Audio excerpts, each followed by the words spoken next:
After months of protests, fears of more violence in Haiti, demonstrators step up their demand for the president to resign. So what's fueling the unrest and how will the government respond to people's grievances? This is Inside Story.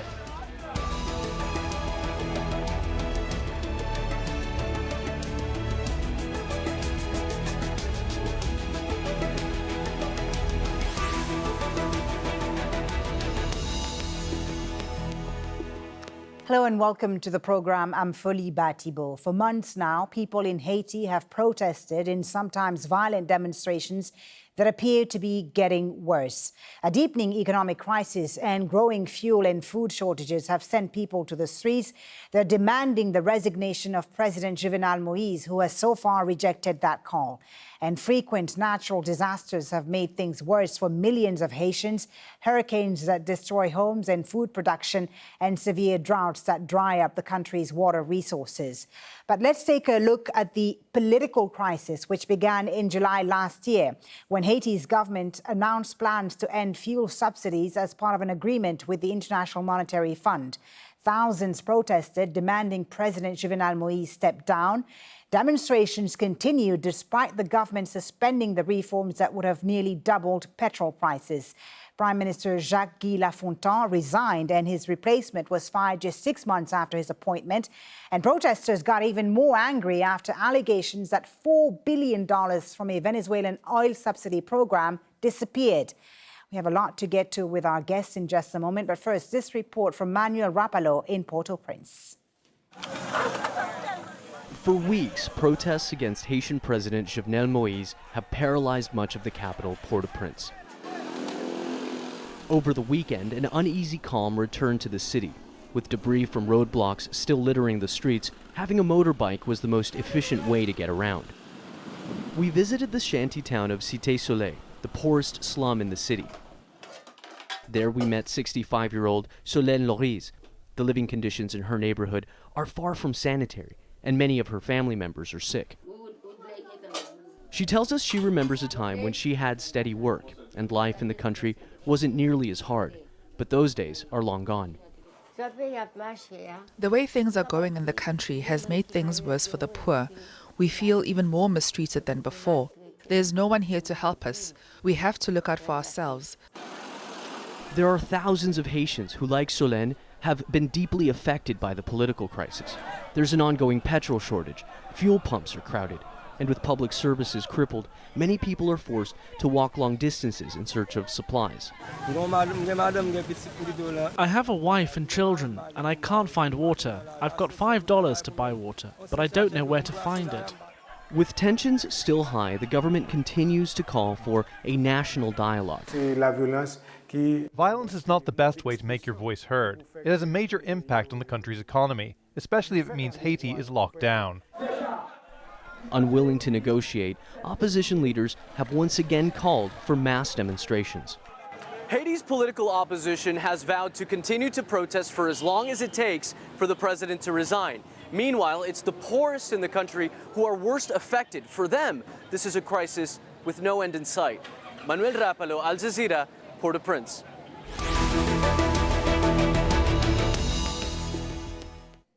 Well, let's now bring in our guests for today's Inside Story. In Port-au-Prince, we have Gilbert Mirambeau Jr., a Haitian-Canadian activist. In Durham, North Carolina, in the United States, Laurent Dubois, history professor at Duke University, with a focus on the Caribbean and Haiti in particular. Also in Port-au-Prince, Etzer, Emile, economist and professor at Quisqueya University. Thank you all for joining us. Thank you so much for being on Inside Story. Gilbert, if I can start with you, and I want to bring up a photo you tweeted just a little over a year ago, in August of 2018, and it reads, "Where is the Petro-Caribbean money?" Just a reminder of viewers, Petro-Caribbean was a Venezuela solidarity program which supplied oil to Caribbean nations like Haiti at a discounted price so they could use the money that was freed up towards development. But billions, as we've heard, billions of dollars that the program earned just simply disappeared. So, Gilbert, this photo is actually what sparked the anti-corruption demonstrations that we've seen in Haiti over the past year.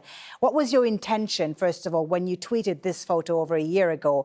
And did you think it would resonate the way it did with Haitians? Well, I was not expecting that at all when this happened. It was just a photo. I woke up. I was sleeping and I couldn't sleep. And during the night, I just when I woke up, I asked my sister, I need to take a picture. And we took the picture because of all the things that were going on in before, like all the protests from July 6th and 7th, the conditions of the country and whatnot. So I took the picture, and it just boom, it exploded.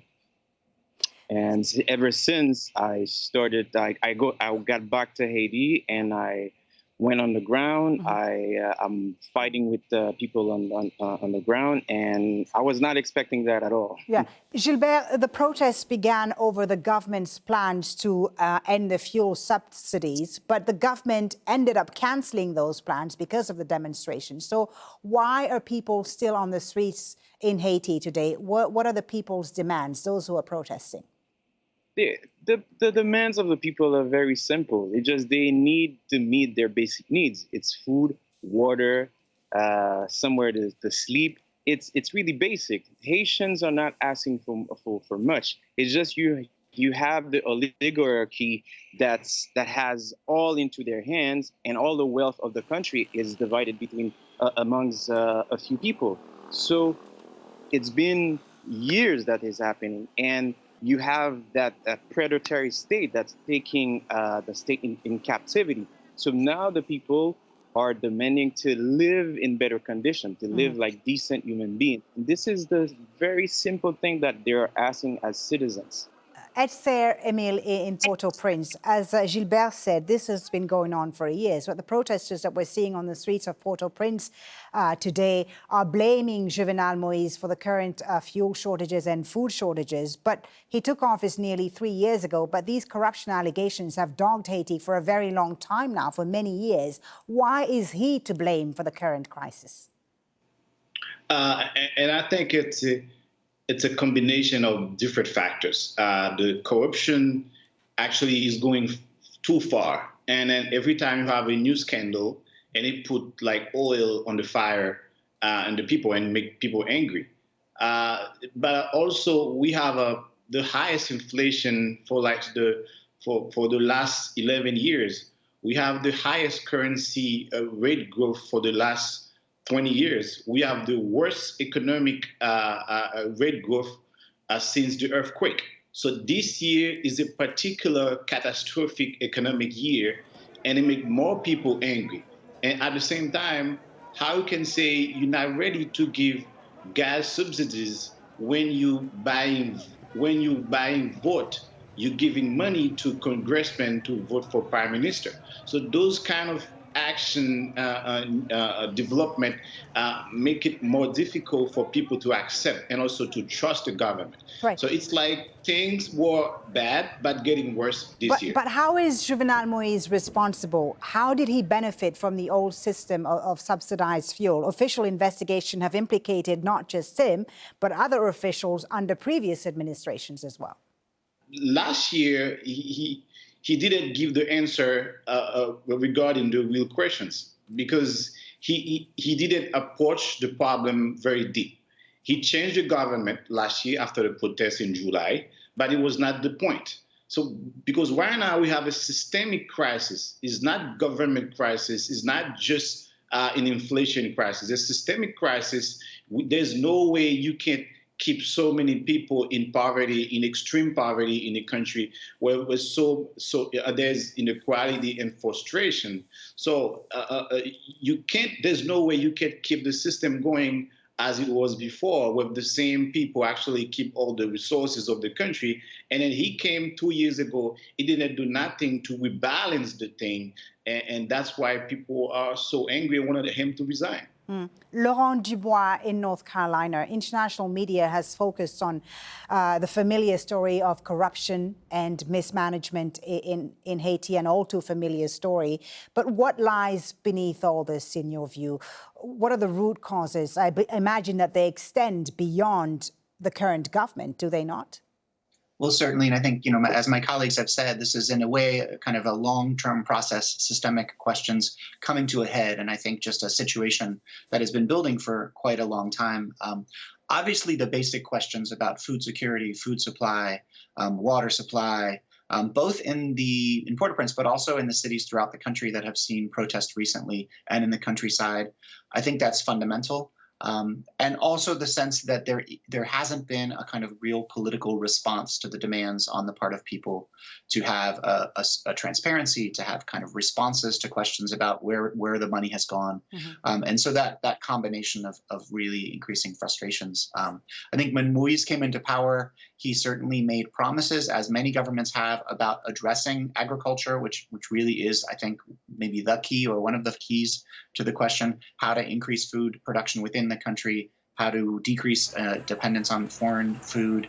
And there are questions like that are fundamental, that have huge impact throughout the country, that simply have not been addressed in a sustained way. And I think, again, as my colleagues have said, I think Haitian people are looking for someone who will provide solutions, beginnings of solutions. It's obviously a very complicated situation, but at least a kind of honest engagement with the solutions, and an honest engagement with long and troubling histories of a lack of transparency on the part of the government. Before I ask you who that someone is that could solve this crisis, Laurent, I just want to get your thoughts on whether this crisis, the current crisis that Haiti is experiencing now, is different from other crises the country has experienced. I mean, as we've said, it's not the first time that Haiti has gone through such turmoil, but do you sense that it's different this time around, and that there could be a game changer? It does feel like a very different moment. I mean, I feel like we're really unsure, and most of the people I talk to very unsure about where this is heading. Obviously, there are earlier periods in the early 1990s or the 2000s when there has been significant political crises and demonstrations. We are coming in a period where there's been now several change of presidents that have gone through with elections, complicated and troubled elections, but nevertheless elections and transfers of power that went through without major violence, as there had been in earlier coups and so forth. But I think the real question is how the youth movement, in particular in the country, how that transfers into perhaps a political project that can be articulated at the level of the parliament and leadership, and what the next steps need to be to make that a reality will I think be the big question, and determine whether there's a more positive direction or whether a more negative direction. Well, let's put that question to Gilbert Mirambeau in Port-au-Prince. Gilbert, how do you feel these protests are making a difference? Have they made a difference since they began over a year ago? And what is the plan of the youth movement? Where are they going to take this? Well, the Haitian people are not going through another, how would I say that? Like, currently, this is, the economy is bankrupt. The country is chaotic. You have gangsters everywhere. We want change. We want something new. We want like my colleague said, leadership. And the problem really, it's you have the oligarchy that they are so attached to their economic interest, and you have the international community who's like looking at the opposition here, doesn't really trust the opposition because they're really their hands are staying in the corruption, the Petro-Caribbean money and whatnot. So it's even us as the youth, we don't see the change. But the only thing that we can reverse that is we have to engage ourselves, because everybody nationwide, even in the diaspora, they no longer trust this government or the international community. So Haitians have to come with their change. They have to change the country for themselves and with their own hands. How do you go about achieving that change that you're calling for, Gilbert? I mean, opposition politicians have been calling on young Haitians to take to the streets. Is that really the solution? Because there's a risk that these young Haitians will get killed. How do you achieve change without violence? That's the thing. The oligarchy, the only way to go through them is through that violence. I'm not saying that they have to go through violence. I'm not. I'm a pacifist, except this is the only way, unfortunately. So me personally, what I would say, tabula rasa. So you get rid of Jovenel, you get rid of this parliament, you get rid of everyone that's implicated in this scandal, and you do a transition. The transition might take 1 year, 2 years, 3 years. You create a commission that's going to focus on the Petro-Caribe trial. That's very important to set an example once and for all. You modernize the state. You invest in people that are not mediocre or incompetent in the public administration. You reinforce the justice system. These are the key elements, because we cannot go through this if we don't have a strong justice system. And the other thing that's very important is the Constitution. The Constitution is in favor of the parliamentaries, so we have to change that. The members of parliament. So we have to change these things. Okay. And unfortunately, in the Constitution. Yeah. Let's ask Etzer, Emile, about his thoughts on this. Etzer, Gilbert says you have to get rid of everyone in the current government, starting with Jovenel Moise, of course, but he's indicated that he's not interested in leaving power right now. How do you achieve that change that the youth in Haiti are calling for? I think the first thing is that's where we are now, to engage the youth. Because the youth have been so outside of politics or the challenges. And then that's why here it's very important that social media and technology help us to connect those people and make information more accessible for all. And then because now we have a generation of people who are leading this country, not honest, are so corrupt, and they don't have any interest in the country. So we have to make sure that we educate and we prepare a new generation of leaders with conscience. The government has called for a national dialogue. The government has called for a national dialogue, Emile. Why is that not a good start? Because nobody trusts the government. When you say you have a dialogue, but people know it's not true. It's not a sincere dialogue. So we're facing now a confidence crisis. Nobody trusts the president. Nobody trusts the government. Every time he called for dialogue, nobody responds because they know he's not sincere. It's been 2 years. He's giving so many broken promises and lies, so they don't trust him. They don't trust him. Laurent Dubois, the U.S. still supports today Jovenel Moise, despite these growing protests against his government and against him. How far do you see Washington supporting him if these demonstrations continue? I mean, I think that's one of the interesting things about this moment is that the general disengagement or far less engagement from the United States for clear reasons, I think we can understand just in terms of the current administration and their focus and so forth, has meant that there's a kind of very different context. I think that there's a support for Moise, but the extent to which the U.S. is kind of playing a role as an arbiter in the way that they have for decades, in many cases much more directly in the political context, actually provides a certain kind of opening. I mean, I think the key is that you have a lot of people who are really engaged, who really want to be engaged, who just really would like to see positive change in the country. And the key is how to get a feedback loop in place where they find ways to engage politically that begins to bear fruit. I think people understand that will take time. But there really does need to be a different relationship between the political class and the kind of broader population, and an articulation of sovereignty on the part of the people that bears fruit. Obviously, most of these key problems in the country can only be dealt with on an infrastructural level with state investment. And that is the key. And for a very long time, for many reasons, including the actions of the international community, the focus on kind of humanitarian aid and NGOs instead of on state sort of strengthening, all these things have kind of accumulated. And I think there's been lots of mistakes to share all around by both inside and outside the country. The hope would be to figure out a way so that the ideas that youth have, which are kind of key, and this is a major population. This is a very young country, right? This is the core of the population, are younger people. That's going to be really the key to find the key to open up their political participation and move forward. Gilbert, in Port-au-Prince, Jovenel Moise was elected without much popular support in 2016. Do you think another election could solve the crisis and bring about a more representative government for Haitians?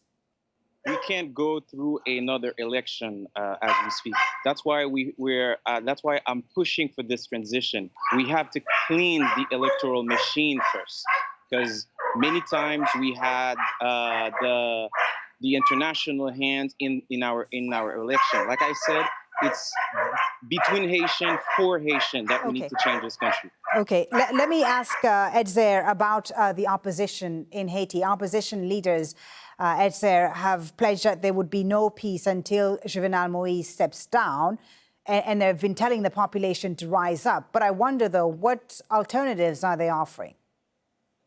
They do present an alternative, but that doesn't mean people trust them either. So when I talk about confidence crisis, not only for the government, but a lot of people don't trust the opposition leaders neither, because most of them have been in power years ago, or couple of decade ago, and then it's not necessarily convincing the alternative, and that's why some people are not necessarily likely to really go for the president resignation.